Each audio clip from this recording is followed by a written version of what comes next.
자, 다시 갑니다. 7절. 이성 자기가 우주선의 비교적 순수의 전체 기울 배반은 다음과 같은 변동도 일구하고 있다. 만약 조건적인 것이 주어져 있으면 거기서 무조건 전체 기울이 주어져 있다. 따라서 근데 앞에 있던 얘기죠 이거. 우리에게 감관의 대상들이 조건적인 것으로 주어져 있다. 따라서 감관 대상의 모든 조건에 전체 계열이 주어져 있다. 지금 이 두 문장이 꽤 중요하니까 제가 다시 말씀드리면 조건적인 것이 뭐예요? 조건적인 것이란 무엇입니까?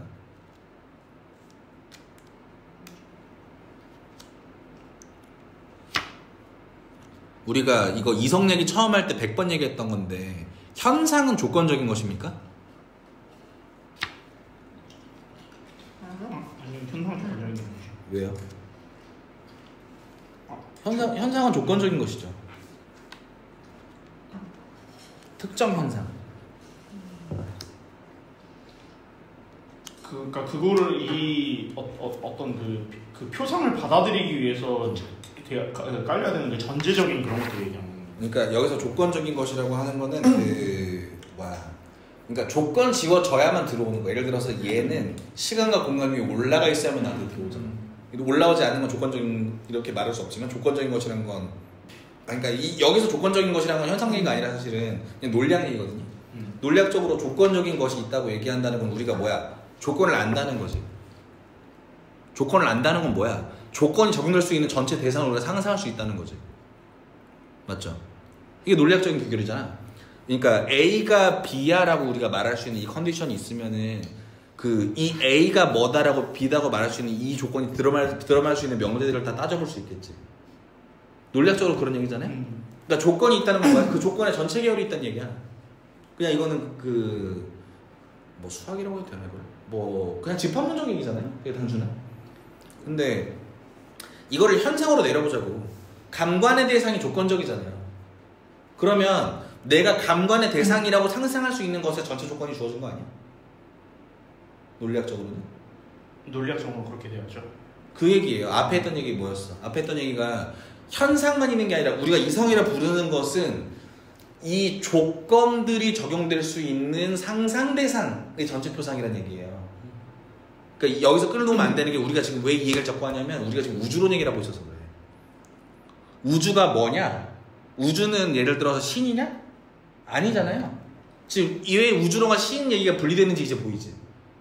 이거 신 얘기일 수가 없어. 조건들의 전체 계열을 얘기하는 거라서 이성이 넘어가는 방식에 대한 얘기를 하고 있는 거라서 이건 신 얘기가 아니에요.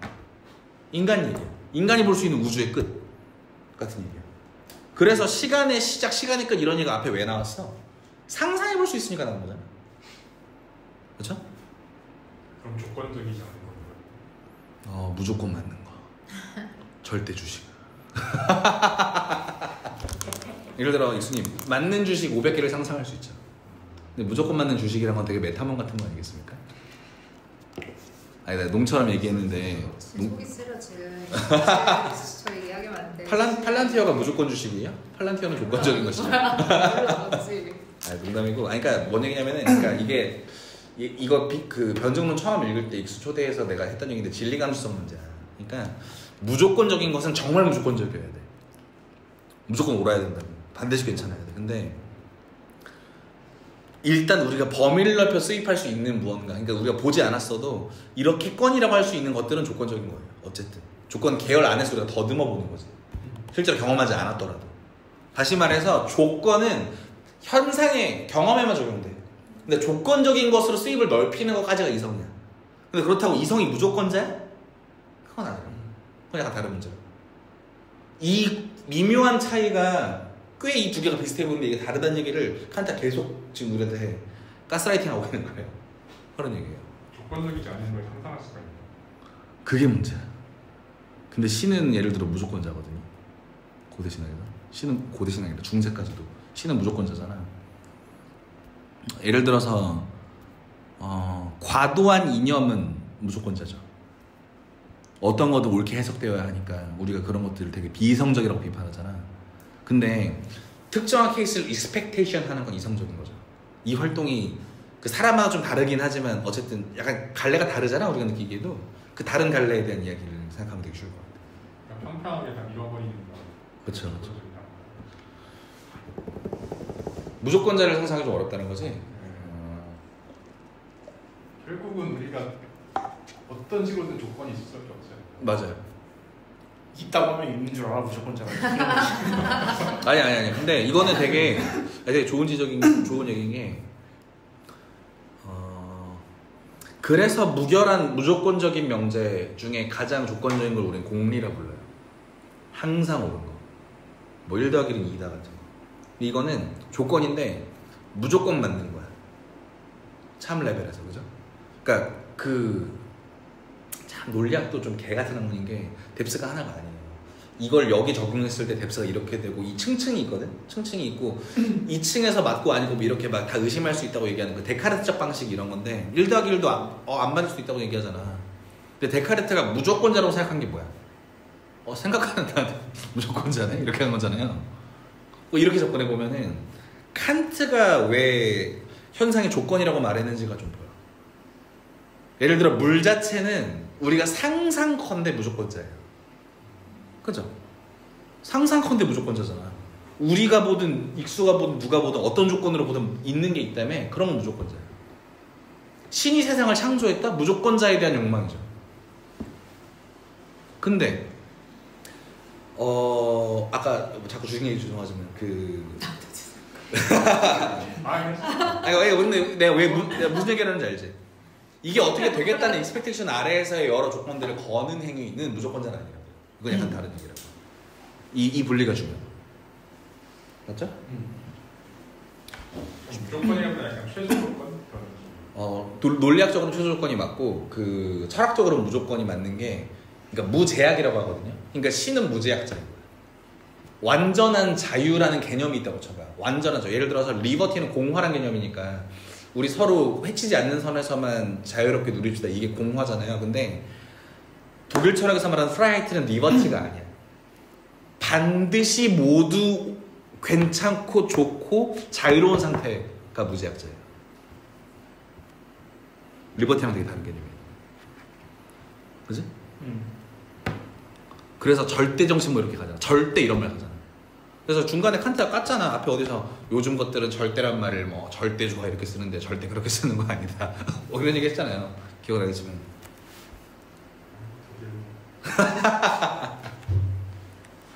그래서 계속 가면 그러니까 앞에 다시 주워 담아서 감관의 대상이 조건적인 거 주어져 있으니까 우리에게 감관의 대상에 대한 조건들은 전체 계열도 상상할 수 있다는 거죠.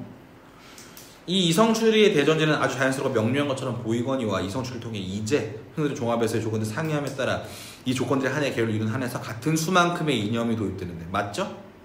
내가 이 계열 안에 상상할 수 있는 조건만큼의 이념의 개수가 나오겠지? 현상이 아니라 이념의 개수죠. 이 우주론적 이념들은 이 계열들의 절대적 전체성을 요청하고 바로 그로 인해 이성을 불가피하게 자기의 상충에 빠뜨린다. 그래서 이 계열들의 절대적 전체성이 상충된다는 거야. 왜? 조건의 계열은 조건자예요. 근데 이걸 전체 종합했다고 얘기해버리면 이건 무조건자잖아. 이런 상충을 얘기하는 거야 지금. 해결 냄새. 그러나 이 궤변적인 논증의 기만적 요소를 들춰내기에 앞서 우리 거기에 나타난 명예기는 바로 규정 없어. 우리가 정비를 하지 않는다. 우선 다음의 명제는 명백하고 확실하다. 곧 만약 조건적인 것이 주어진다면 바로 그로 인해 모든 조건들의 계열에서 그것에 이르는 배제는 부과되어 있다는 것이다. 조건적이라는 개념은 이미 이런 사실을 수반하고 있어서 그로 인해 어떤 것은 하나의 조건과 그리고 만약 이것이 다시금 조건적인 것이라면 하나의 보다 먼 조건과 이런 식으로 계열의 전체들을 통해 관계를 맺으면 안 돼. 이 말은 이해되죠? 그러므로 이 명제는 분석적이고 초월적 비판에 대한 모든 두려움으로부터 벗어나 있다. 이미 개념 자신이 부착되어 있는 한 개념의 그것의 조건들과의 연결을 지성을 통해 추적하는 것은 이성의 논리적 요청이다. 오케이? 더 나아가 조건적인 것 및 그 조건이 사물들 그 자체라면 그리고 전자가 주어져 있다면 후자로의 배제는 한낱 부과되어 있는 것이 아니라 오히려 이것은 현실적으로 이미 주어져 있는 것이다. 뭔 얘기야? 뭔 소리입니까 이거? 조건적인 것과 조건이 사물들 그 자체라면 조건적인 게 주어져 있다면 사물 그 자체로의 부지는 부과되어 있는 것이 아니라 현실적으로 주어져 있다고요? 그러니까 이거 논리적으로 엉킨 얘기지만 엉킨 식으로 보이지만 그냥 간단히 얘기하면 예를 들어서 지금 그래서 지금 칸트가 이미 전제를 잘못된 걸 그러니까 오류를 이미 자기가 일부 쓰고 있는 건데 현상이 있어. 현상의 조건이 물 자체라면 이 명제가 틀렸어 칸트한테서. 근데 어쨌든 칸트가 말하기를 현상의 조건이 물 자체라면 물 자체로 가는 길은 그냥 부과되어 있거나 요청되는 수준이 아니라 주어져 있어야 한다는 얘기죠.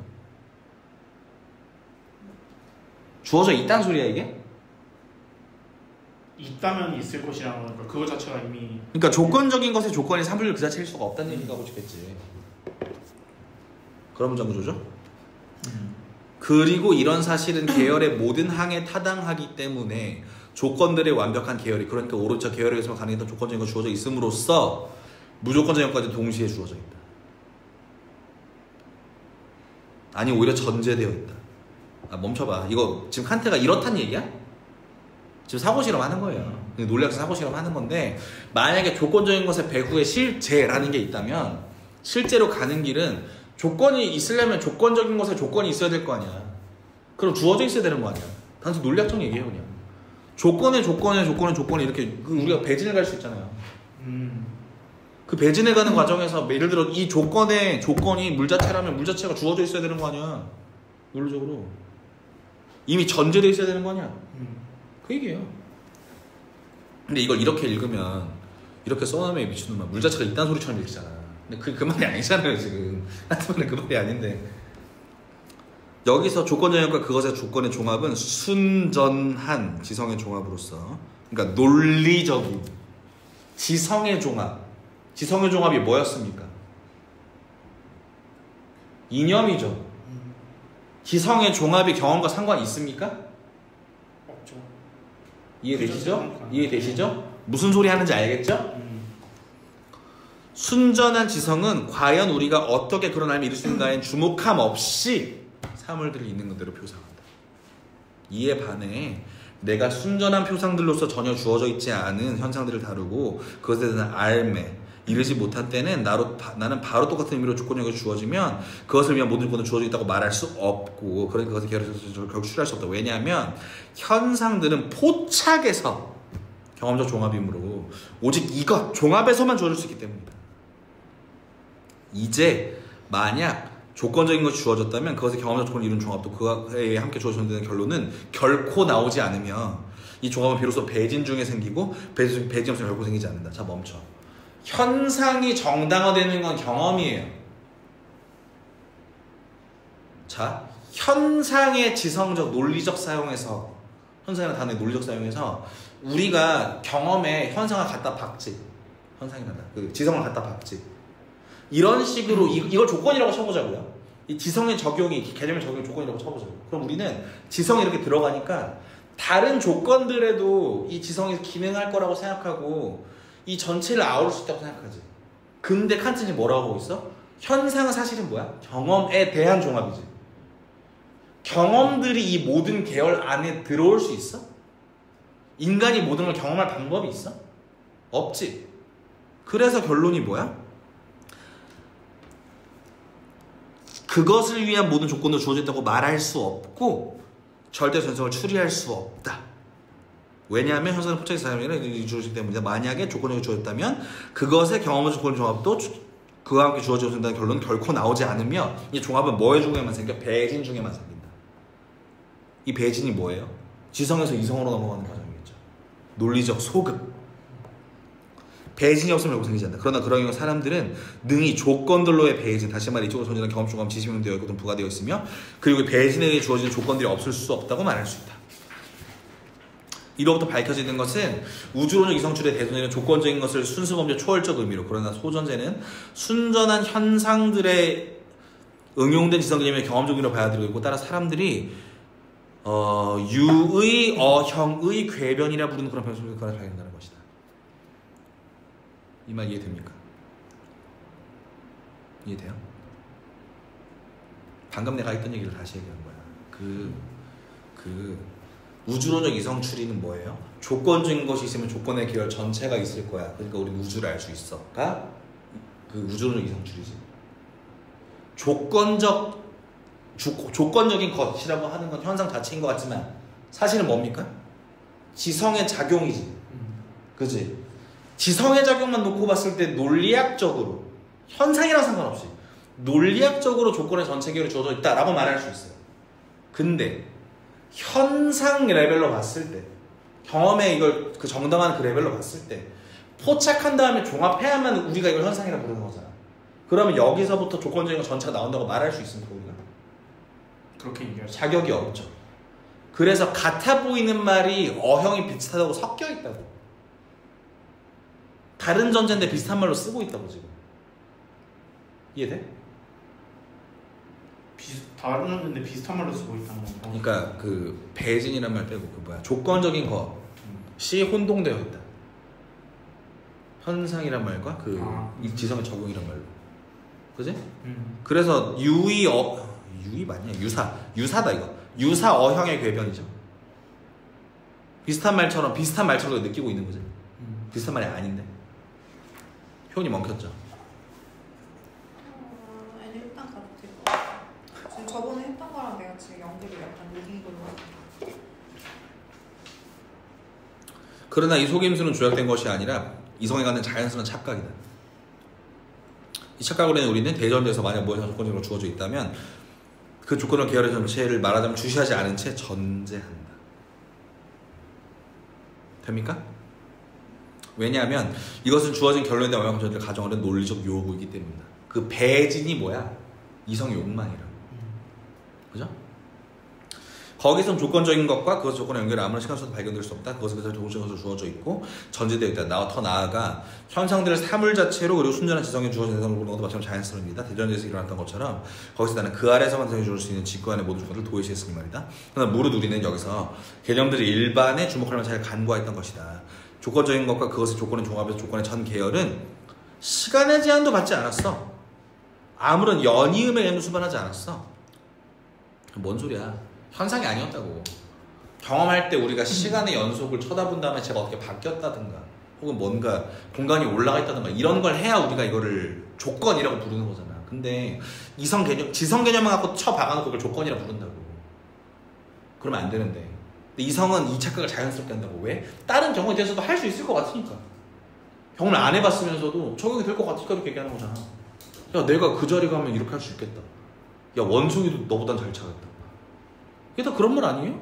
이게 다 그런 말이잖아요.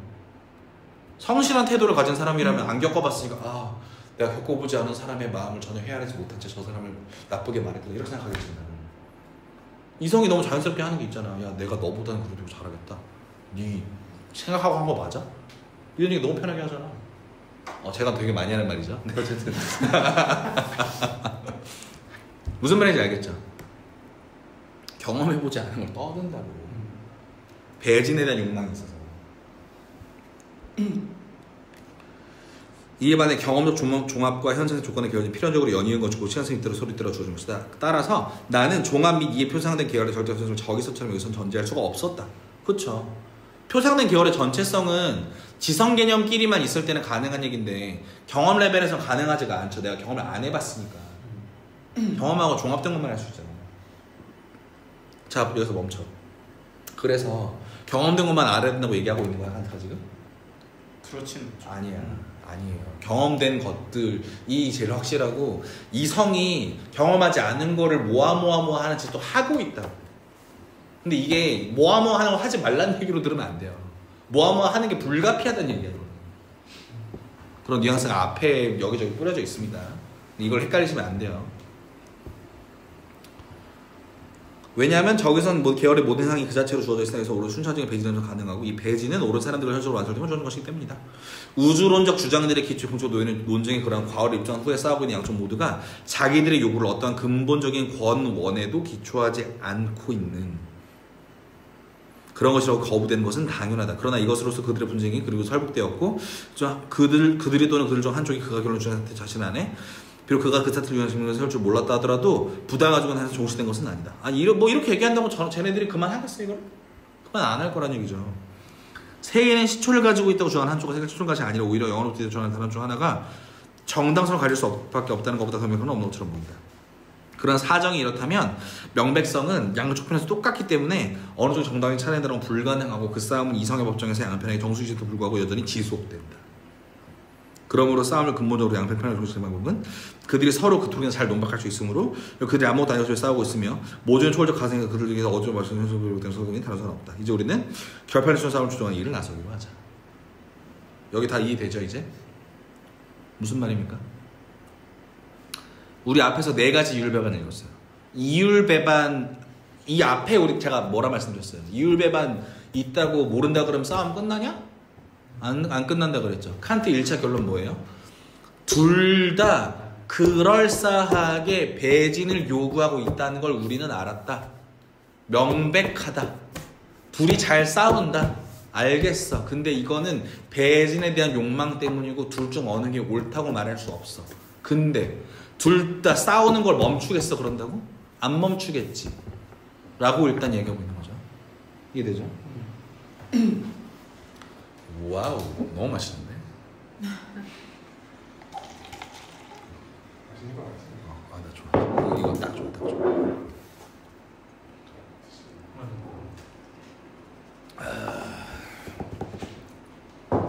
아니, 이 페이지 되게 중요했는데 이렇게 했다고 우리? 4페이지? 이 난이도로 했어? 아니요, 이 페이지는 이렇게 안 했고 전까지 그렇게 하다가 여긴 좀 훌렁 넘어가고 힘 빠져가지고 이 앞에서 끊었어요. 여기 나름 수르륵 안 넘어가. 여기 701쪽? 701까지. 701쪽은 이런 얘기예요. 이런 얘기죠. 여러분은 제가 그냥 취한 김에 하나만 기억해 주십시오. 계속 말씀드리는데 제가 변증론 읽으면서 그냥 든 생각인데 이 새끼나 저는 인생을 잘못 살아서 이런 자꾸 술래잡기를 해야 하는 운명에 처한 새끼들이고 여러분은 여기까지 읽을 필요가 없거든요. 사실은 그렇잖아요. 이런 걸 읽을 운명에 처한 자가 얼마나 있겠어요. 고대 그리스에도 1%도 안 됐을 거예요. 근데 그냥 제가 말씀드리고 싶은 거는 여기 오셔서 받아 가져가실 게 있다면 요 진리감수성, 요 진리감수성을 아냐 모르냐가 제 생각에는 철학을 대하거나 텍스트를 대할 때 너무 달라요. 뎁스를 너무 다르게 가져갈 수 있고, 예를 들어서 말이 안 되는 얘기를 딱 처음에 쳐다보더라도 어떤 철학을 읽을 때 얘가 왜 이렇게 말했지를 상상하게 해주거든요. 요 진리감수성만 가져갈 수 있다면 저는 매우 만족할 것 같습니다. 이런 얘기는 사단으로 좀 드리고 계속하면, 자, 플라톤은 제논을 자신의 기술을 과시하기 위해 한 가지 말을 그대로 증명하거나 바로 뒤이어 마찬가지로 정정주부라는 아주적으로 강히 비난한 바 있다. 제논의 역설 유명하죠잉? 플라톤은 괴멸론자 새끼, 소피스트 새끼 이랬다는 거죠. 그가 주장한 신은, 짐작컨대 그에게 신은 다람에 새겼을 텐데, 유한하지도 무한하지도 않으며 운동 중에 있지도 않으며 정제있지도 않고 다른 사람과 비슷하지도 않고 비슷하지 않은 것도 아니다. 이 점에 관해 그를 비판했던 사람들의 그는 두 개의 서로 모순의 명제를 모조리 부인하려 했는데 그것을 불합리한 것으로 보였다. 그러나 나는 당연하지만 이런 비판이 그에게 부담스러울 것으로 보지 않는다. 약간 멈추면 지금 칸트는 뭔 얘기하고 있는 거야? 제논이 이율배반하고 있었다는 얘기하고 싶은 거겠죠 지금 여기서? 그런 느낌처럼 느껴져요. 뒤에 읽어봐야겠지만, 나는 이 명제들의 첫째 것은 이어서 고출할 것이다. 나머지 것에 관해서 그가 만약 그가 신이란 말로 우주를 의미했다면 그는 물론 그것이 장소의 고정무지에 현존하지도 않고 그 장소를 바꾸지도 않는다고 말했어야 했다. 왜냐하면 모든 장소들은 우주 안에 있고 그러므로 우주 자신은 어떤 장소에 있지 않으니 말이다. 오, 맞는 말이네. 그죠? 만약 우주 세계가 실존하는 모든 것을 자기 안에 포함한다면 그러다 해서 그것 또한 어떤 다른 삶과 비슷하지 않은 것도 아니다. 왜냐하면 그것밖에 그것이 비교할 수 있는 어떤 다른 삶도 있지 않으니 말이다. 우주 전체가 있다고 쳐봐. 우주에 대응물이 있습니까? 우주밖에 대응물이 있으면 그게 우주야? 애매한 얘기잖아요. 그러니까 이것도 책 밖에 얘기인데 스피노자 범신론 얘기할 때 맨날 하는 얘기야. 신은 전능하지. 신이 우주를 만들었지. 우주는 세계 전체지. 근데 신이 우주를 만들었으면 신이 우주 밖에 있어야 되잖아. 그럼 우주는 한계가 있지. 우주가 한계가 있으면 신이 전능해? 완전 순환노선 되잖아요. 이게 세 마디만 있는데 순환노선 돼버리잖아. 그래서 스피노자가 신은 우주 전체에 있다. 이렇게 가요. 그렇게 갈 수밖에 없어, 논리적으로는. 근데 뭐 이렇게 가는 거거든요.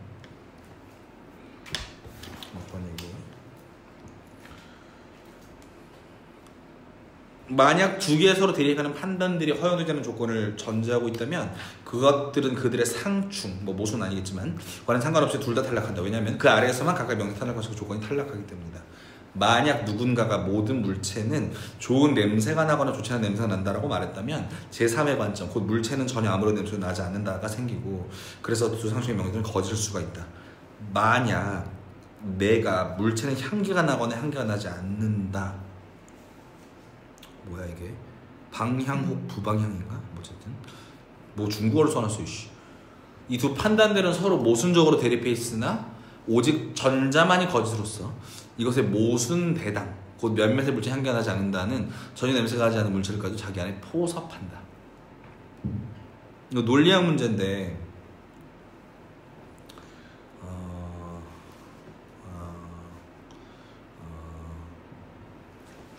아니다, 넘어갈게요. 그냥 편하게 모든 거 어떤 애 문제예요. 모든 물체의 향기가 난다가 거짓이잖아요. 그죠? 어떤 물체는 향기가 나지 않는다 이런 건 참이잖아요. 지금 뭐 이런 얘기하고 싶은 것 같은데 일단 넘어가 볼게요. 곧 몇몇의 물체 향기가 나지 않는다는 전혀 냄새의 물체가 자기를 포섭한다.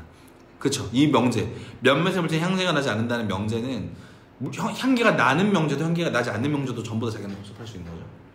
앞서의 정반대에 의한 대립에는 물체 개념 우연적 조건이 성적 판단에 남아있으므로 이르도 폐기되지 않았고 그래서 후전처들이 모순대당이 아니었다. 모순대당 얘기를 하네. 너무 짜증나네. 이에 따라 만약 내가 세계는 공간적으로 무한하거나 무한하지 않다 고 말한다면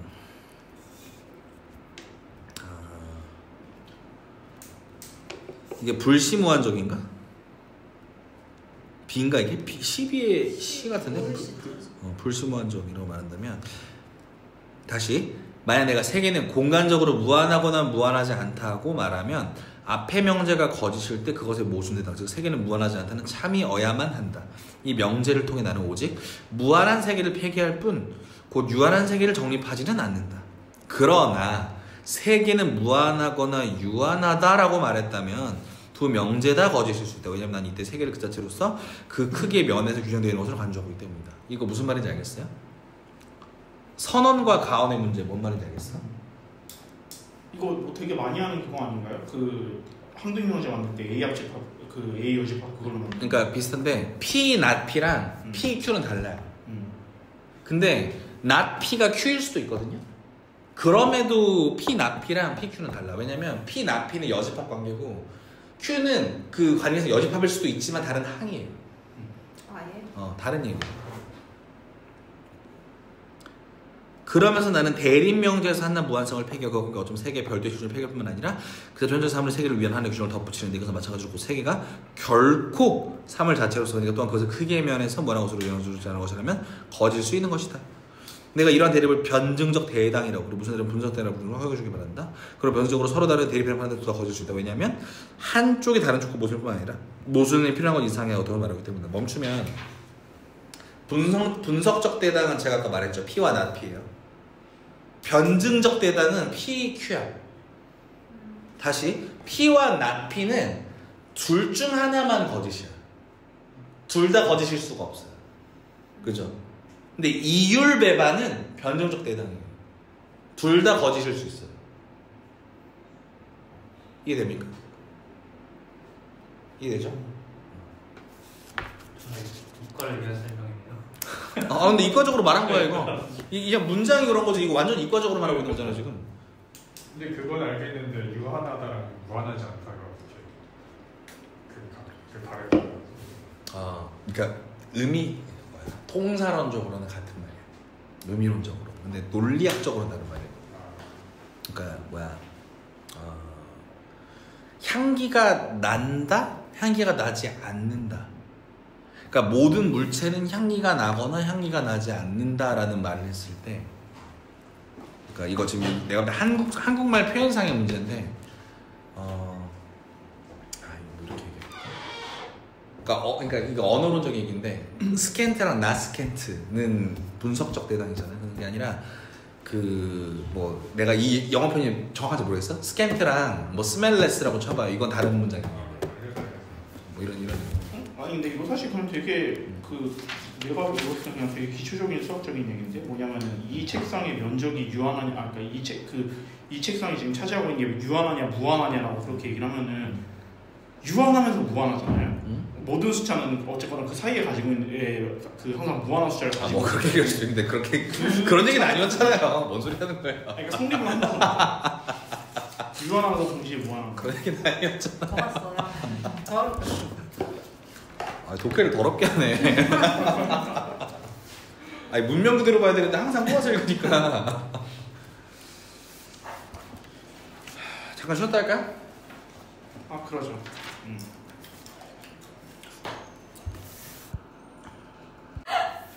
자 갑니다. 704.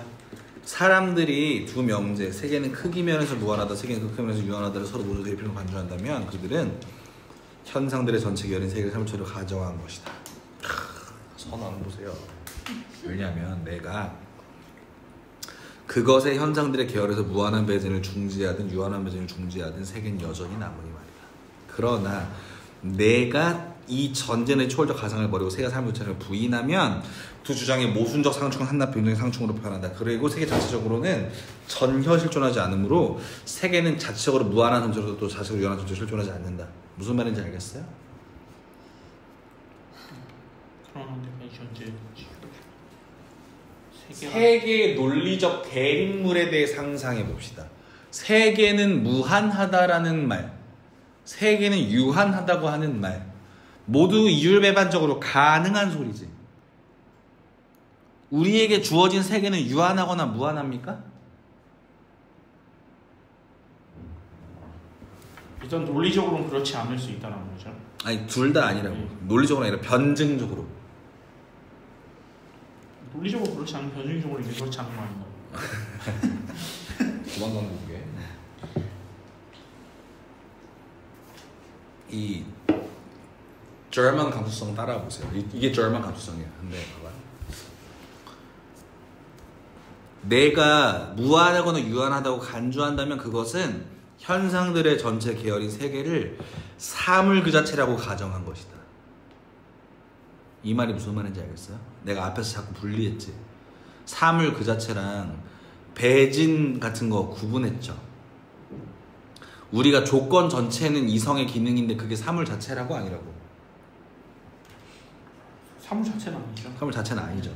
근데 결론적으로 세계가 무한하다 유한하다고 말하는 태도는 그 전체를 지시하는 거지. 그 배진된 결과물을 사유물로서 지시하는 거지. 그렇죠. 그럼 이건 이 세계를 사물 그 자체로 대하고 있는 거 아니에요?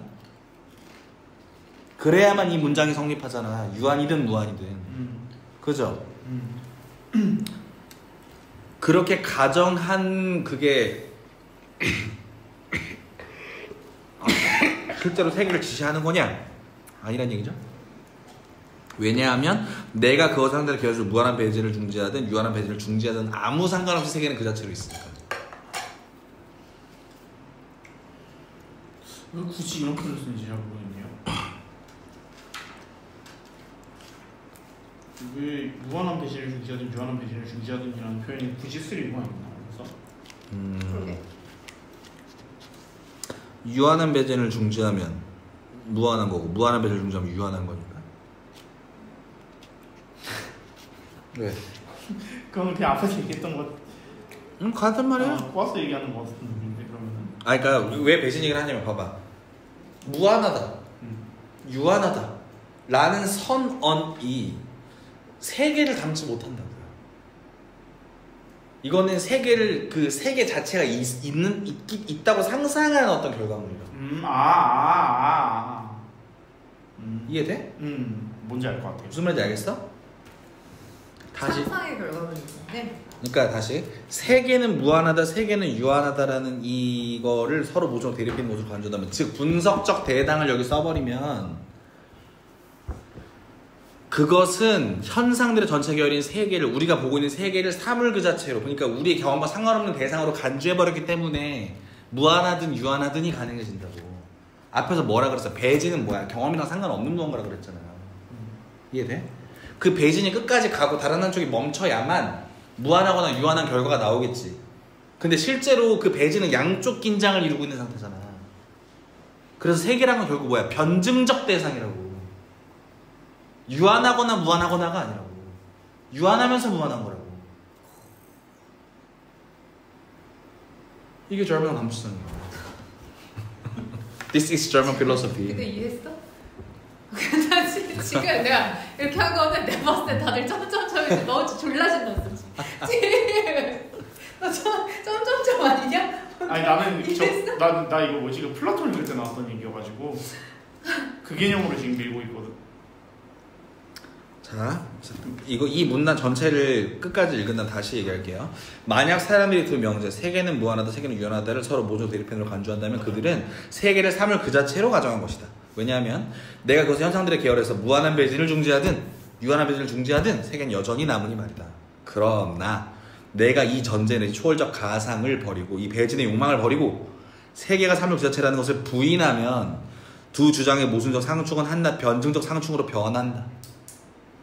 그리고 세계는 자체적으로는 곧 나의 표상들의 배진적 계열에 독립해서는 실존하지 않으므로 세계는 자체적으로 무한한 전체로서도 또한 자체적으로 유한한 전체로서도 실존하지 않는다. 세계는 현상들의 계열의 경험적 배진에서 마주칠 뿐 그 자신 독립적으로는 전혀 마주치지 않는다. 그래서 만약 이것이 항상 조건적이라면 그것은 결코 완전하게 주어져 있지 않고 그러므로 세계는 무조건적인 전체가 아니며 그러므로 또한 무한한 크기를 가진 전체로서도 유한한 전체로서도 실존하지 않는다. 차원이 됐지? 뭔 말인지 알겠지?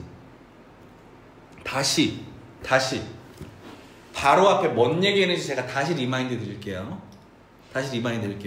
조건적인 것이 주어지면 조건적인 것 계열의 전체가 주어져요. 지성, 이성의 레벨에서. 맞지? 현상의 레벨에서는 조건적인 것 전체가 조건적인 것 전체 계열을 담보하지 않아.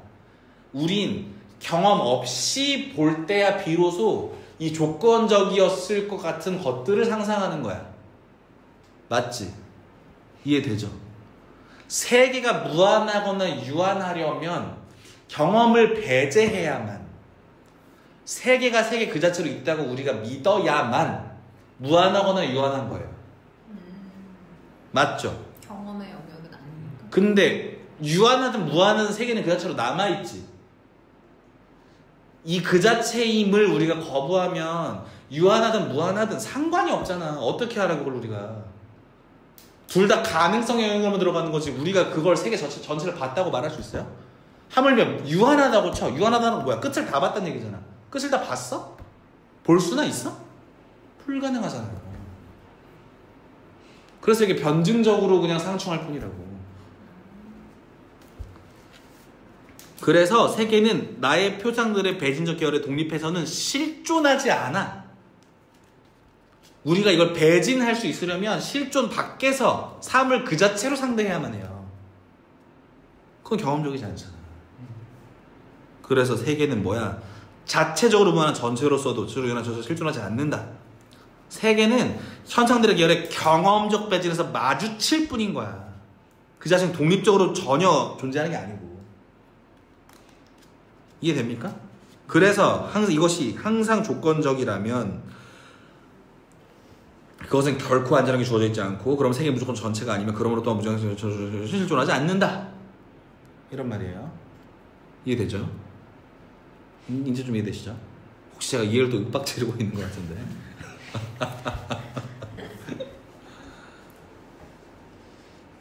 그러니까 다시 말해. 그러니까 반복이라 죄송하지만 짧게 말해서 유한하거나 무한하거나 이율배반이 가능할 거면 경험 레벨에서 벗어나야 된다는 얘기 앞에도 했죠.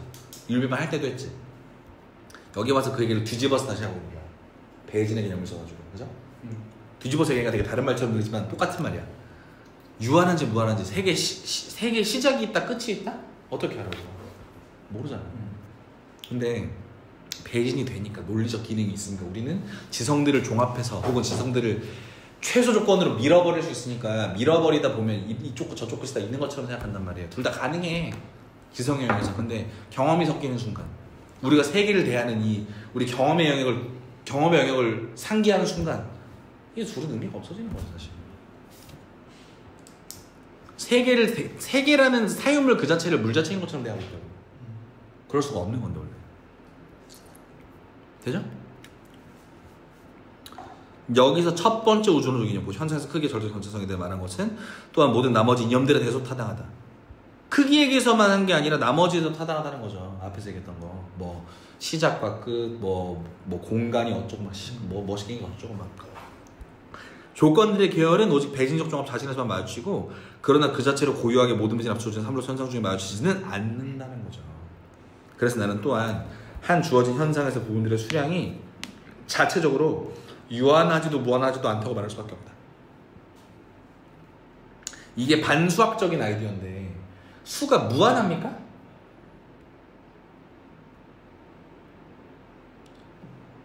수가 유한합니까? 무한합니까? 아니, 그러니까 유한해. 수는 무한해. 그죠? 수는 왜 무한해? 예를 들어 0.1과 0.2 사이에 무한이 있지. 그지? 근데 봐봐, 이걸 경험 영역으로 갖고 와봐. 내가 0.1부터 0.2 사이 모든 수를 만날 방법이 있어요? 불가능하잖아. 수가 자체로 존재하는 개념이니까 우린 이걸 무한하다고 부를 수 있지. 근데 세계, 우주, 실존 어떻게 말할 건데? 내가 0.1부터 무한대로 찍은 이 0.0000 할 거야 이거? 경험했어? 안 된다고. 이거 빼고 나머지 수처럼 세계를 대한 거라고. 이게 가능하다고 주장하는 거는 마치 우리가 수를 대하듯 세계를 대하고 있는 거야. 물론 상상 가능하죠. 우주인이 있겠지. 당연히 우주인이 있는 거 아님? 우주인이 있겠지. 언젠가는 세계 끝이 오겠지. 수처럼 대할 때는. 경험 레벨에서 그게 가능하냐고? 불가능하다고. 그 얘기예요. 이해되죠? 제가 문과인데 너무 수 들먹어서 죄송하고요. 파이 전 시간에 파이부터 시작해가지고 고딩 수준의 수학으로 제가 헛소리를 막 찍찍하는데 사실 중딩 수준이죠. 중딩 수준에서 헛소리를 찍찍하는데 현상은 그 자체로 아무런 실존하는 것이 아니면 부분들을 비로소 분할하는 중간의 배제를 통해 배중이 이루어지는 것으로 배제를 합니다. 똑같은 사정이 서로 연달아 순서적 원인들의 계열에 대해서도 또 무조건적 편이 수준이니까 조건적인 타당하다. 이 계열도 결코 자체적으로는 그 전체에서 유한하고 간주될 수 없는 것이다. 왜냐하면 그것은 서로 종속되는 표현된 계열로서 오직 역학적인 배제는 성립하지만 이 표현 보세요.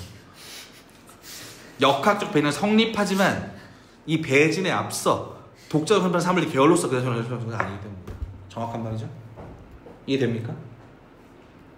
기가 막힌 말 아니에요? 기가 막힌 말이잖아. 머리가 안 돼.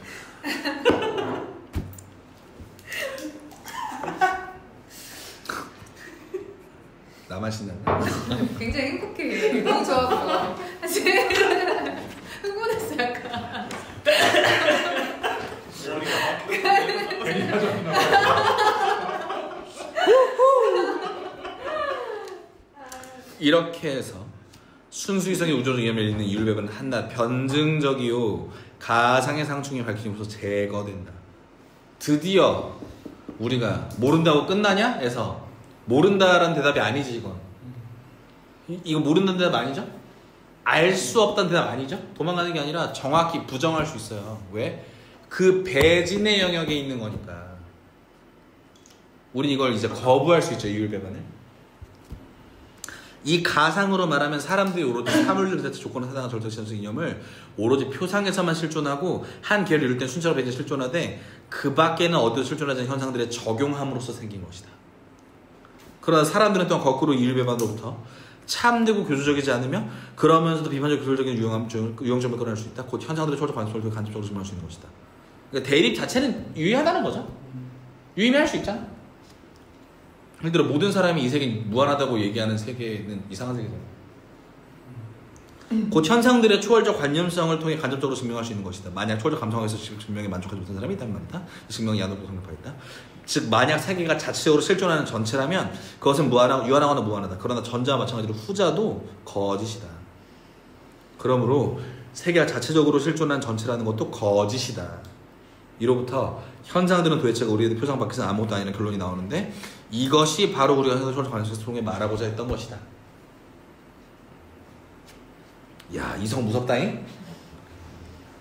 근데 통념을 거부하기 위해 이렇게까지 해요. 미친놈 맞죠?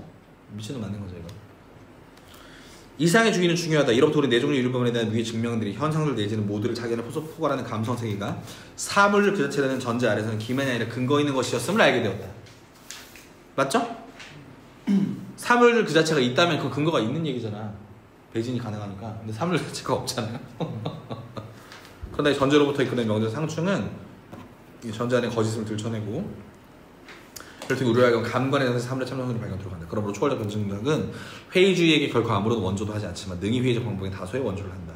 사람들이 이성의 논증들을 최대한 자유로이 서로 대결시킨다면 회의적 방법은 초월적 변증 매우 유용한 필요를 볼 수 있는 것이다. 이성 논증들은 그래서 사람들이 그랬다는 수준 제공을 못하겠지만 그러면 항상 어떤 유용한 것 판단을 받을 때는 그 이하는 공업 것을 제공할 것이다. 뭐 그렇대요. 그건 넘어가면 되겠죠. 그러니까 지금 그리하면 이거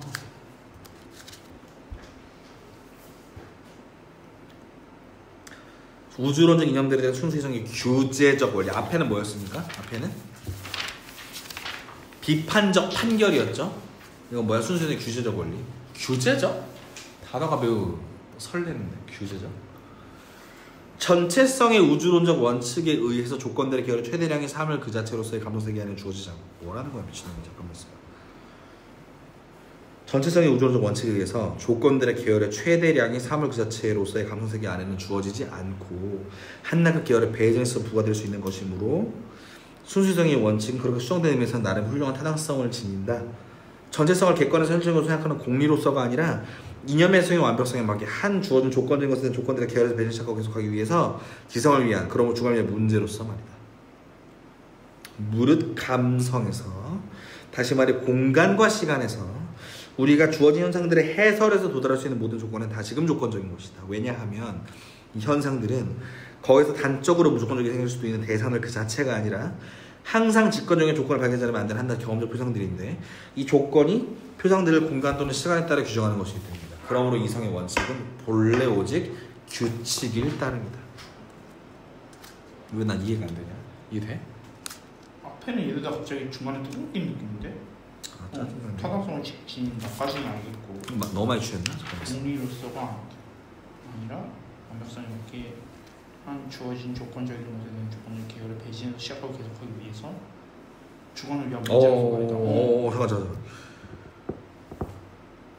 잠깐. 이런 얘기네. 우주론적 원칙이 감성세계는 없고 계열의 배진에 있을 뿐이라고 우리가 얘기한다면 순수이성의 원칙은 어쨌든 타당성을 갖긴 한다는 얘기네요. 그 다음에 전체성을 객관에서 현실적인 것을 생각하는 공리로서가 아니라 이념에서 완벽성에 맞게 배진을 시작하고 계속하기 위해서 지성을 위한 그러므로 주관을 위한 문제로서는 가능하다. 다시 배진은 객관적인 겁니까? 배신 객관적인 주관적인 거죠. 여기서 객관이라고 말할 수 있는 건 딱 뭐였어요? 현상까지는 객관인 거야. 현상까지는 객관인 거야. 이념은 뭐야? 지성의 상위처럼 보이지만 주관인 거야. 그 얘기죠? 무릇 감성에서 다시 말해 시공에서 우리가 저 현상의 해설에서 배울 수 있는 무조건 다시금 조건적인 것인데 왜냐하면 이 현상들은 거기서 단적으로 무조건적인 것이 생길 수 있는 대상을 그 자체가 아니라 항상 직관중에서 그 조건을 발견하지 만드는 하는 경험적 포상들인데 이 말도 이해되죠? 안 되나봐. 잠깐만. 자. 전제적 질문. 됐지? 넘어가도 되지? 자. 현상들의 해설에서 도달할 수 있는 조건은 다시금 조건적인 것이다. 이 문장이 중요한데 감성에서 우리가 현상을 받아들인다는 것은 조건적인 것이죠. 제가 아까 얘기했죠. 왜 조건적인 것이야? 조건 위에 있어야만 들어오기 때문에. 맞죠? 그러면 이 현상들은 단적으로 무조건적인 것이 생길 수도 있는 대상들 그 자체. 그러니까 물 자체는 건 무조건적인 것인데 물 자체로부터가 아니라 언제나 직관 중에서 그 조건을 발견하지 않으면 안 되는 경험적인 표상이라는 거죠. 했던 얘기야. 그 조건이 이 표상들을 공간 또는 시간에 따라 규정하는 것이기 때문이다. 규정. 형님들 규정이요. 규정이요. 다시 말해 규정하면 조건적인 것이 돼. 그죠? 물 자체는 왜 무조건자야? 규정 대상이 아니기 때문이에요. 왜 무조건자야? 누가 봐도 옳아야 되기 때문이에요. 그죠? 그 대비를 하고 있는 거예요. 계속. 그러므로 이 이성의 원칙은 본래 오직 규칙을 따릅니다. 그것은 현상들의 조건에 기여해서 배진을 지시명령하되 그 배진에서는 단적으로 무조건 머물러 있는 것이 결코 허용되지 않는다. 이 말도 맞죠? 배진이 무조건적인 것처럼 대할 수 있는 게 아니야 사실. 근데 우리는 배진의 결과물을 방금 세 개 얘기할 때 물자체처럼 대했지만 사실 무조건자가 아니에요. 조건의 소급인데 어떻게 무조건자야. 조건의 소급이어야 되는데. 그죠? 그러므로 그것은 경험을 가능케 하는 원리가 아니고 감관에서도 경험적인 가능하게 하는 원리가 아니면 즉 무조건적 원리가 아니면 그러니까 지성의 원칙이 아니다. 이해되죠? 다시 초월적 감성학은 무조건적인 것이라고 말할 수 있나? 초월적 감성은 무조건적으로 있는. 세모지만 예. 이렇게 말할 수 있죠? 예. 공간과 시간에서 벗어난 인식이 가능합니까? 이런 건 아니잖아요. 이런 건 불가능하잖아요. 근데 배지는 뭐야? 조건이 있어야 가능한 거니까 이런 원칙적인 레벨의 공리가 아니라고요. 그죠? 지금 그런 얘기죠? 이해돼요 이거? 모든 경험은 그 한계 내에 둘러싸여 있는 것으로 감성세계 개념을 모든 가능한 경험 너머로 확장하는 이성의 구성적 원리가 아니라 경험을 가능한 데까지 최대한 계속 확장하는 원칙이다. 이 원칙에 따르면 어떤 경험적 한계도 절대적 한계로 여기서는 안 되는 바, 그러므로 이 원칙은 이성의 원리다. 이 원칙은 규칙으로서 무엇이 우리에 의해 배진에서 일어나야만 하는 것을 요청하는 것이지 무엇이 객관에서 모든 배진에 앞서 그것을 조정하는 걸 예취하지 않는다. 다시 이성의 이 배진은 무언가를 선취해서 내려오는 게 아니고 조건의 결과에서 소급하는 것이기 때문에 무언가를 먼저 잡지 않고 요청에 불과한 것이다. 뭐 이런 얘기죠? 이해됩니까? 지금 우리한테 하는 거 같아요.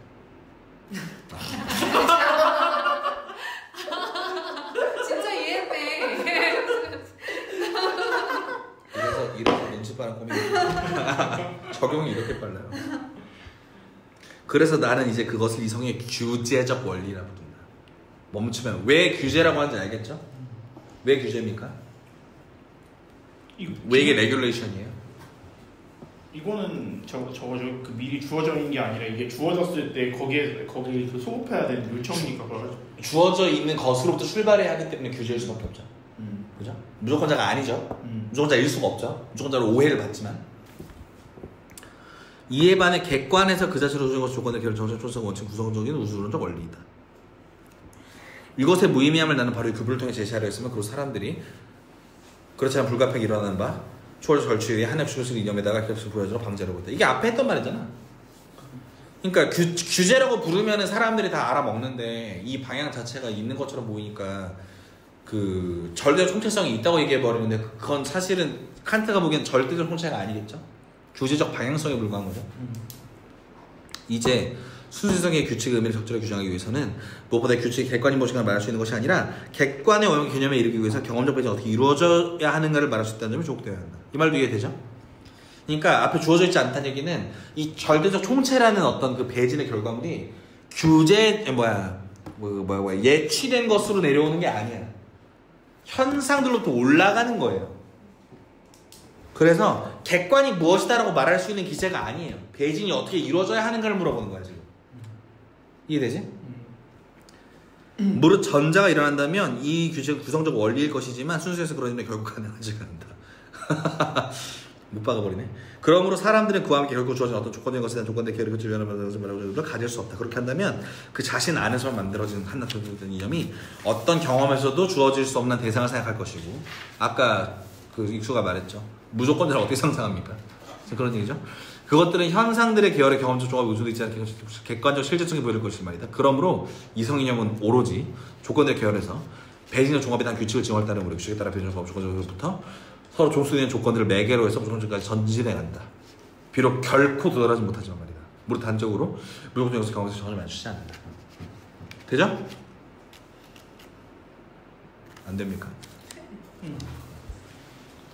근데 이 목적을 위해서는 첫째를 계열의 종합이 결코 완벽하지 않은 한에서 정확히 규정되어야만 한다. 이런 의도에서 사람들은 보통 두 가지 표현을 쓰는데 거긴 약간 구별할 것이 있거니와 사람들은 이 구별의 근거를 정당히 지는 걸 알지 못하다 수학자들은 단지 무한전진을 말한다. 개념의 탐구자는 그것 대신에 오로지 무한정 전진의 표현을 유효하게 한다. 오씨, 뭐야, 다른 건가 봐. 이들에게 그러한 구별을 검토했던 우려를 검토하고 그것이 사용이 좋은지 소용없는지 검토하는 데 시청하고 있다. 이게 내용과 관련 정확히 규정을 보지 않다. 우리는 한 직선에 대해 정당하게 그것이 무한하게 연결될 수 있다고 말할 수 있다.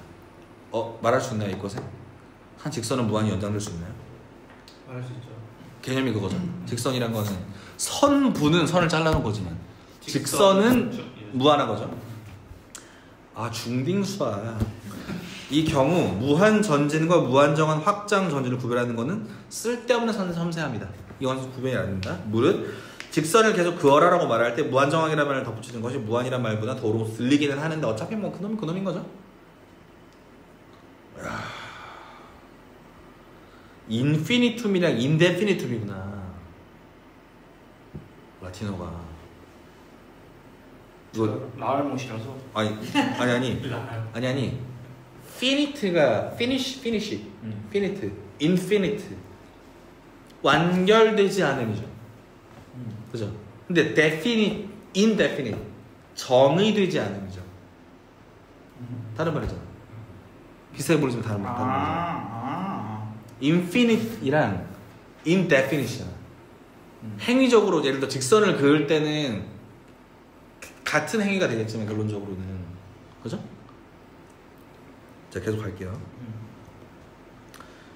왜냐하면 무한정하게라는 말은 여러분이 하고 싶은 직선을 연장하는 말 이상을 의미하지 않지만 후자는 여러분이 직선을 연장하는 것을 결코 중단해서는 안 된다는 것을 의미합니다.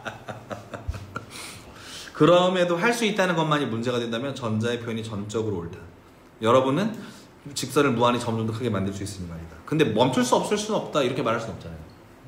이건 약간 다른 얘기잖아. 행기론적 측면에서 그러니까 하고 싶은 만큼 늘려도 돼랑 멈출 수 없이 무한정으로 가랑 다른 얘기잖아. 이해돼요 이게?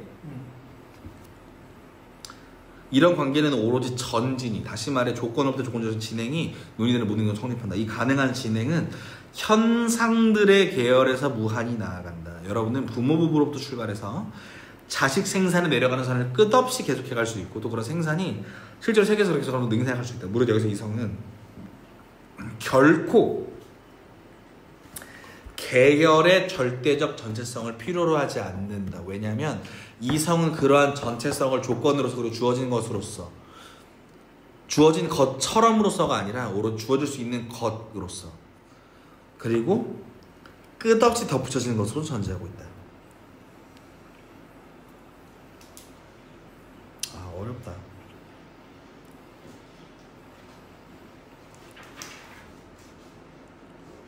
이거 좀 어렵죠?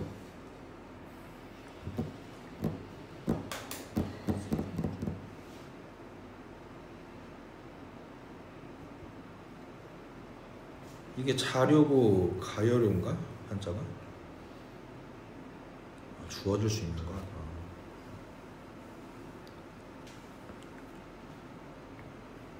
주어질 수 있는 것은 가능성 아닌가요? 이거 가열료라고 읽어야 될 것 같아요. 근데 우리 쓰는 한자가 아니라 가지고 우리가 쓰는 말이 아니라 그래도 넘어가자면 근데 봐봐. 직선의 전체가 주어질 수 있냐라고 물어봤을 때 직선의 전체를 지금 이 정의상 주어질 수 있어요? 직선의 전체가? 중딩수학으로 직선의 전체가 주어질 수 있는 주어질 수는 없죠. 주어질 수 없죠. 무한하니까. 그죠? 그냥 넘어갑시다. 근데 나 이거 이해가 안 가는 게 다시 말해 조건으로부터의 주권적인 것으로의 진행. 그러면 이건 배진을 이야기하는 게 아니에요? 어디요? 세 번째 줄. 배진이 아니죠. 환생들의 계열이라고 이야기했으면 또 아닌가 이게? 아니 조건으로부터 조건적인 것으로의 진행은 전진이지. 그러니까 이게 이해가 안 됐어요. 부모 부부로부터 해서 자식 생산을 내려오는 거는 전진이라고 생각했는데 이걸 그렇게 이해해서 맞아. 그러니까 봐봐. 효님이 있으니까 효님의 부모가 있다라고 얘기하는 거랑 그렇게 효호님, 되면- 효호님의 쌤과 효호님의 자녀가 있다고 얘기하는 거는 다른 얘기잖아요. 나 이게 매칭이 안 돼가지고 그랬어. 근데 조건적인 것이 결과야. 조건이 원인이에요. 예스. 조건이 원인이고 조건적인 것이 결과야. 배지는 조건적인 것으로부터 조건을 유추하는 거예요. 이해되죠? 한 계열에서 벌써 나오잖아. 주어진 조건적인 것으로 조건대로 올라가는 배진이 어디까지 뻗치는가에 과제에서는 사정이 전혀 다르다. 곧 과연 내가 그것은 무한한 소급이라거나 또 오직 무한정하게 뻗어가는 소급이라고 말할 수 있는가. 그리고 과연 내가 그러므로 생존해 있는 사람들로부터 조상 계열에서 무한하게 올라갈 수 있는가. 또 과연 내가 아무리 제 아무리 멀리 올라간다 해도 그 계열이 어디선가 한계져 있다고 얘기를 결과 말해주지 않는 한에서 나는 어떤 선조에 대해서 그 위에 조상을 찾아 권리와 책무와 함께 있다고 말할 수 있을 뿐이가 아니라 과제에서 말이다. 그러기에 나는 말한다. 만약 전체가 경험적 직관에 주어져 있다면 그것의 내적 조건들의 계열에서 배지는 무한히 나간다고. 그러나 오직 그 계열에 한 항이 주어져 있고 이 항으로 출발해서 절대적 전체성으로 배진이 비로소 나가야 한다면 오로지 퇴보는 무한정하게 생길 뿐이다. 무슨 말이야? 퇴보가 무한하게 가능하다는 얘기야? 무한정하게만 가능해요. 퇴보는. 전지는 무한정하든 무한하든 끝까지 갈 수 있는데 퇴보는 무한정하게만 가능하다고. 이해돼요? 100% 이해가 안 될 수도 있어요. 완전 논량이고 이거 저도 완전 이해 안 가는 것 같은데. 근데 그러니까 그냥 다시 생각해봐. 앞으로 가는 거 내려오는 건 무한이야. 조건으로부터 말미암은 것들이 계속 생길 거야 라고 하는 건 무한이거든요. 근데 우리는 퇴보의 관점에서는 빅뱅이라는 점까지 세워놨어요. 맞죠? 정했죠. 그죠? 빅뱅 앞에 뭐가 있어서 이렇게 말할 수도 있고 뭐 끝까지 갈 수도 있고 뭐 이렇게 가지만 어쨌든 앞쪽 계열은 한계가 있어. 다시 전체 무한 계열이 우리한테 주어졌으면 퇴보도 무한하게 가능해요. 우리한테 전체 계열이 있으면 무한한 계열이 있다는 거잖아. 퇴보도 무한정 가능해야 될 거 아니야. 근데 우리에게 주어진 건 뭐야? 조건적인 항이야. 항밖에 없어. 그러면 항이 있다는 거는 수학적으로 거슬러 올라갔을 때 멈추는 지점이 생겨요. 어쩔 수 없이. 이건 무한이 아니죠. 직선을 긋는 거랑 다르지 이거. 맞잖아. 이런 얘기예요. 이해되죠? 약간 동일감성이 있어야 이해할 수 있는 얘기였긴 한데 되게 직관적인 얘기여가지고. 게르만 필로소피. 그래서 한계 사이에 주어진 물질의 분할에 대해 그것은 무한히 나간다고 말할 수밖에 없다. 이 물질은 전체로 따라서 그것의 모든 가능한 분들과 함께 경험직간에 주어져 있으니 말이다. 무릇이 전체의 조건이 그것의 부분이고 이 부분의 조건이 그 부분의 부분이며 해서 이렇게 해서 이 분해의 배진에서 결국 조건들의 계열에 무조건적인 항은 맞추지 않으므로 분할을 멈춘 경험직간은 어디에도 없을 뿐만 아니라 계속되는 분할에 더한 항들도 그 자신이 계속 나아가는 분할의 경험도 주어져 있다. 다시 말해 분할은 무한히 나간다. 이에 반해 어떤 주어진 사람에 대한 조상들의 계열은 어떤 가능한 경험에도 그것에서 주어져 있지 않지만 이 배지는 각 자식 생산의 각 항으로 더 위로 나가고 따라 그래서 한 항을 단적으로 무조건적이라고 서술할 어떤 경험 관계도 맞추지 않는다. 이해돼요 이거? 이해되죠? 전지는 무조건까지 갈 가능성이 있으나 배지는 특히 어떤 항으로 출발하는 배지는 무조건적으로라고 말할 수 있는 항까지 갈 수가 없어요. 그죠? 이건 이해가 아니라 그냥 그렇다고 쳐야죠 뭐. 지가 그렇다는데. 그럼에도 이것을 조건을 줄 수 있는 항들 또한 전체 경험 조건이 배진에 앞서 있지 않으므로 이 배진은 무한히 나가지 않고 주어진 항들 이것들 또한 다시 항상 조건을 주어진 것인 바에 대한 더 많은 항들을 추적하는 데서 한정할 수 없는 멀리까지 나간다.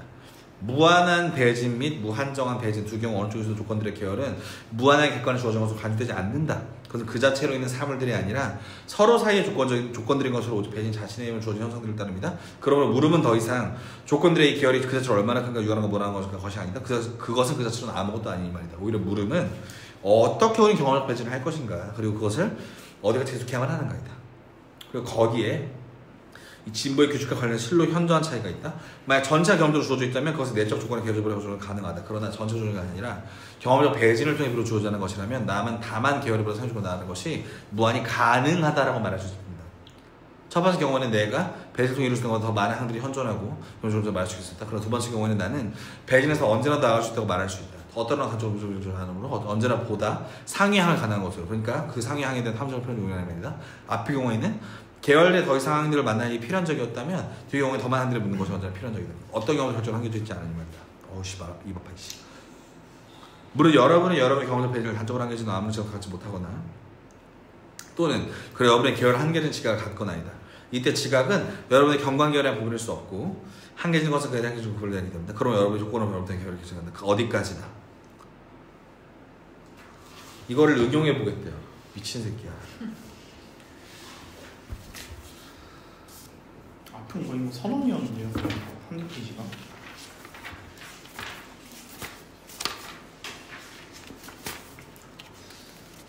저 잠깐 화장실 좀.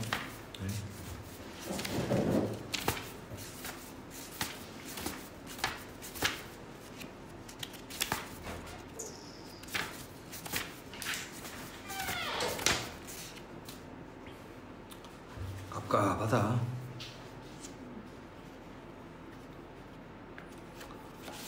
근데 여기에 지금 하나, 둘, 셋, 넷, 다섯 번째 줄에 그러나 있잖아요. 두 번째 경우에 나는 배진에서 언제나 나아갈 수 있다 말해서 나아갈 수 있긴 하지만 한정이 있다는 건가? 여기 이제 어떤 항이라고 하면 전체 항이 아니라는 거잖아요. 그 다음 이어지는 이야기.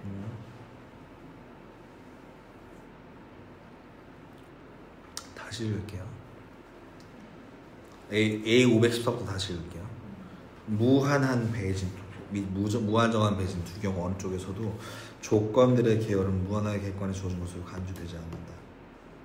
그것은 그 자체로 있는 사물들이 아니라 서로 사이의 조건들인 것으로 오직 배진 자신에서만 주어지는 현상들을 따릅니다. 그러므로 물음은 더 이상 조건들의 계열이 그 자체로 얼마나 큰가 과연 유한한가 무한한가 하는 것이 아니다. 그것은 그 자체로는 아무것도 아니니 말이다. 오히려 물음은 어떻게 우리는 경험적 배진을 할 것인가 그것을 어떻게 지속하는가 하는 것이다. 거기에 진복식 관련해서 슬로 현전 차이가 있다. 만약 전체가 경험적으로 주어져 있다면 그것의 내적 조건의 계열에서 무한히 거슬러 올라가는 것은 가능하다. 그죠? 전체가 주어져 있다면. 그러나 전체가 주어져 있는 것이 아니라 경험적 배진을 통해 비로소 주어져야만 하는 것이라면 나는 계열에 보다 성의 조건으로 나아가는 것이 무한히 가능하다고 말할 수 있을 뿐이다. 다시 이게 무한과 무한정의 차이인데 무한히 가능하다란 그러니까 다시 무한히 거슬러 올라갈 수 있다. 이 계열의 전체가 있으니까 무한히 갈 수 있다. 랑 이 계열의 상위 조건으로 가는 게 무한정으로 가능할 것 같다. 가능하다라고 말하는 거는 다르다고요. 갈 수 있다와 가능하다라고 하는 건 다르다고요? 이게 맞아요? 그러니까 여기 우리말 때문에 헷갈리는데 그냥 앞에 했던 얘랑 비슷하게 계열의 전체가 있다는 건 이 계열의 전체는 무한할 거니까 무한까지 올라가서 끝까지 갈 수 있고 그 영원히 갈 수 있고 이렇게 가잖아요. 근데 지금 이 다음 말은 뭐냐면은 이 계열이 있으니 이 계열의 상위의 조건으로 간다. 이 계열의 상위의 조건으로 간다. 이 계열의 상위의 조건으로 간다. 이런 식으로밖에 무한이 안 된다. 그거를 이해했는데 무한하게 갈 수 있다라는 게 직선 같은 거잖아요. 그게 이게 전진의 개념에서는 그런 건 거잖아. 그치 전진으로 치면 그럼 전체계 얼마나 갈지 모른다는 어떻게 갈지 모른다는 지금. 비슷해. 그러니까 전진에서는 내려갈 거니까 어차피 무한과 무한정이 별로 구분이 안 돼요. 그죠? 배진에서는 등으로 가는 거니까 배진에서는 전체가 있어야 무한히 간다고 말할 수 있어. 피니쉬가 없다고 말할 수 있다고. 근데 전체를 모르지. 이 항에서 앞항으로 거슬러 올라간다는 이 행위의 무한만이 존재한다고. 전체를 모르기 때문에. 이해되지? 그러니까 그게 도달하는 데는 어딘지는 모르는 그건 알 방법이 없는 거고. 이해돼요? 그래서 첫 번째 경우에는 내가 배진을 통해 이룰 수 없는 언제나 더 많은 항이 존재하고 무한이니까 경험적으로 좋다고 말할 수 있었다. 그런데 두 번째 경우에는 나는 배진에서 언제나 더 나아갈 수 있다. 그러니까 배진에서만 언제나 더 나아갈 수 있다. 전체가 있다는 말이 될 수 없고. 그러니까 그 배진으로 나아가는 과정은 오케이인데 결론은 어떻게 될지 알 수 없는 그 끝은 어디? 한 걸음 뒤에 항상 내가 있었을 뿐이라고요. 말을 느껴서 어떤 항도 단적으로 조절하니까 어쩌고 하니까 어쩌고 필요하죠. 이런 얘기죠. 이게 되죠? 그래서 배진을 완성된 것으로 간주하면 안 된다고. 무한정한 환경에서는. 이해되지?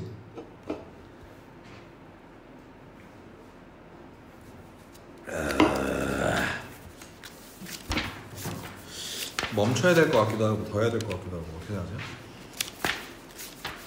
약간만 더 할까?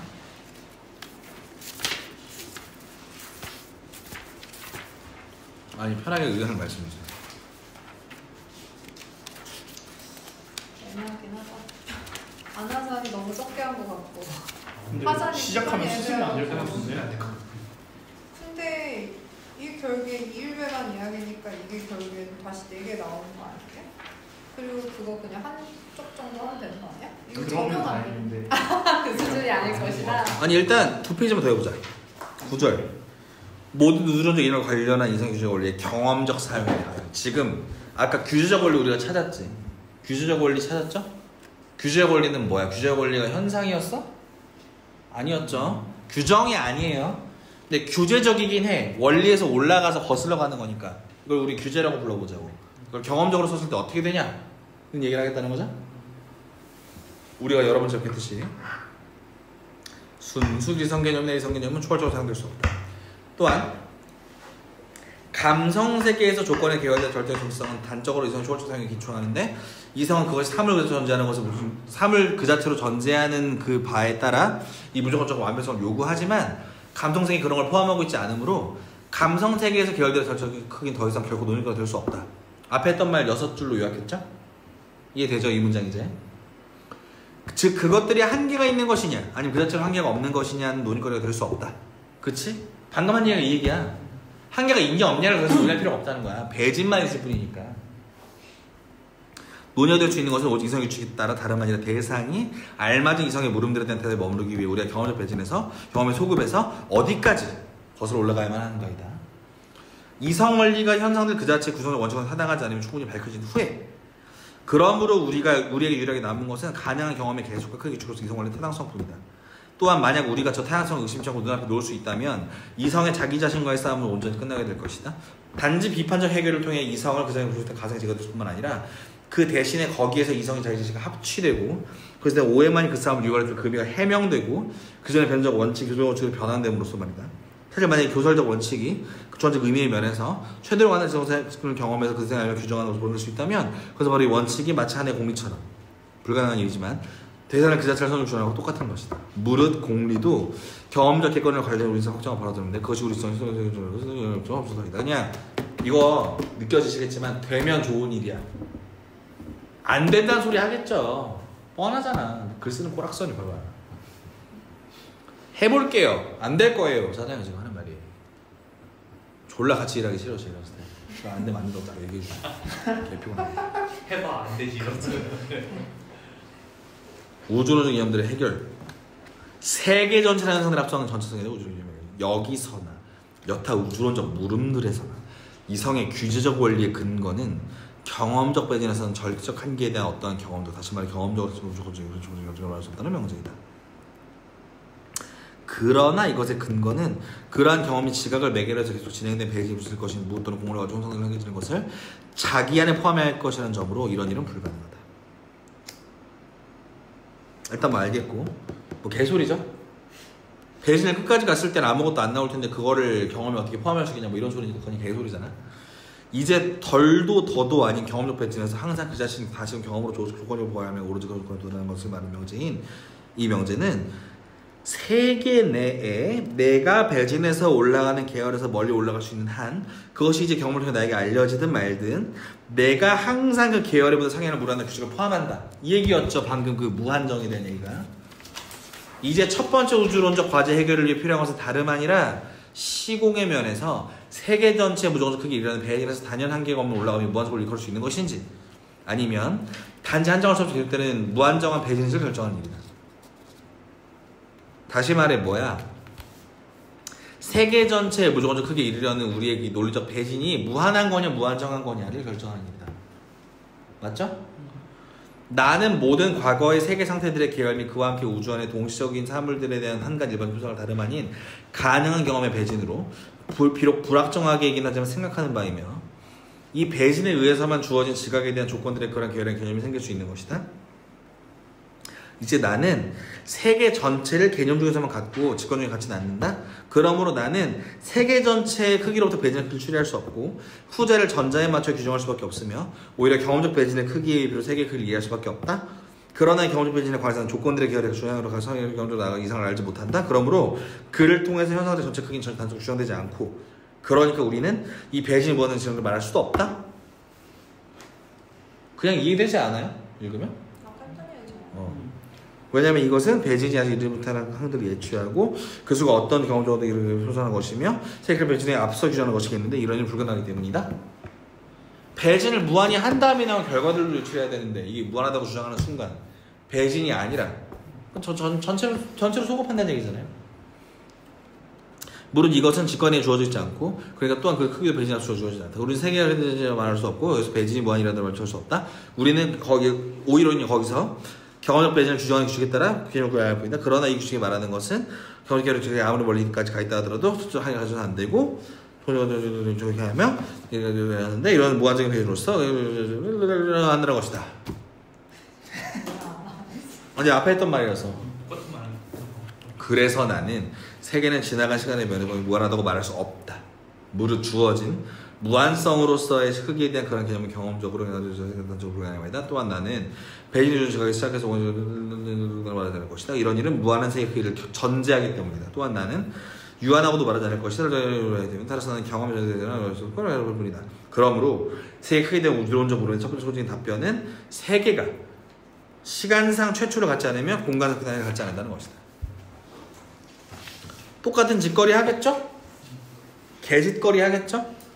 무슨 반대의 경우라면 세계나 편적 공간 시간에 의해 다른 세계하고 한계가 있을 것이다. 그런데 세계는 현상 자체를 주어질 수가 없으므로 현상 그 자체가 아니라 단적으로 없는데 이 시간을 통해 세계가 주어질 것이다. 그런데 내용 통해서는 불가능하다. 어쩌고 불가능하다. 이로 동시에 그중의 답은 세계는 현상의 결과에서 배진에 주어서 먼저 진행한다는 것이다. 이것이 말하는 것은 더도 덜도 아닌 감성의 암호를 갖지 않으며 경험적 배진이 그것의 규칙으로 전제에 나가면서 지성에 관한 것처럼 시작해서 업무이다. 이러한 종류 현상 중의 경험적 배진은 지시되지 않는다. 예컨대 우리 사람이 어떻게 때문이다.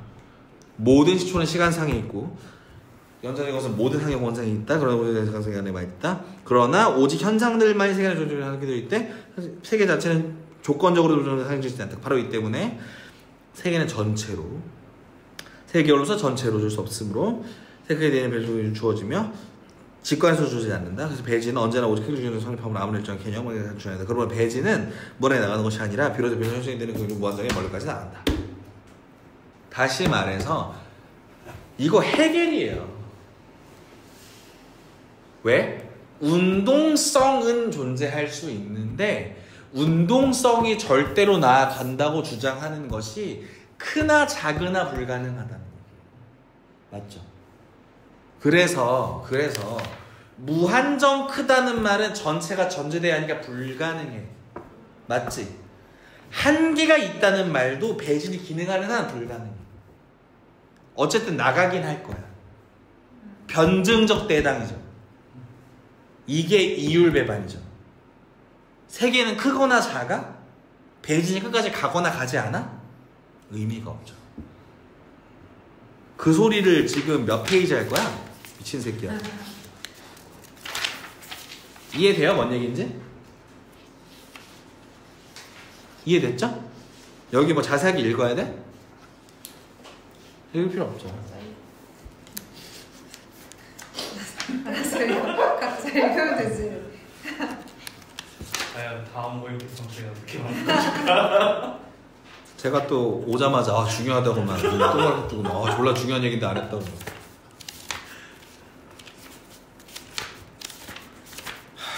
20페이지밖에 못했네. 중요한 거 했으니. 중요한 거 했잖아요. 중요한 건 중요한 거 했어요. 이제 또 덩어리야 쭉쭉 갈까. 아이 지겨운 새끼. 아직도 200쪽이나 할 말이 남았어. 자 오늘 여기까지 하겠습니다. 고생하셨습니다. 고생하셨습니다. 감사합니다. 대신은 일어나시죠.